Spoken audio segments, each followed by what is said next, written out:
দুইটা সময় তওবা করে লাভ নাই। একটা হচ্ছে মৌতের যন্ত্রণা শুরু হয়ে গেলে, মৃত্যুর যন্ত্রণা শুরু হয়ে গেলে আগে পা থেকে শুরু হয়ে আস্তে আস্তে গলার দিকে আসে।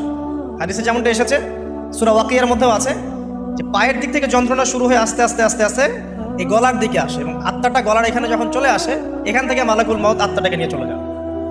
এবং চোখ দিয়ে তাকিয়ে থাকে মানুষ, রুহটা চলে গেলে মানুষ চোখ দিয়ে তাকিয়ে থাকে। দেখবেন এই কারণে মৃত ব্যক্তি তাকিয়ে থাকে, চোখ খোলা থাকে। এবং তখন আসমান থেকে সিঁড়ি নামিয়ে দেওয়া হয়, ওই সিঁড়িতে করে আত্মা চলে যাচ্ছে, ও তাকিয়ে দেখে যে আত্মা চলে যাচ্ছে। এবং মানুষ মারা যাওয়ার পরে চোখ জীবিত থাকে অনেকক্ষণ। মেডিকেল সায়েন্স যারা পড়েছে তাদেরকে জিজ্ঞাসা করবে, মানুষ ডেড হয়ে গেলেও চোখ দেখবেন আরও কয়েক ঘন্টা, হয়তো আরও নির্দিষ্ট একটা সময় পর্যন্ত চোখটা কিন্তু জীবিত থাকে।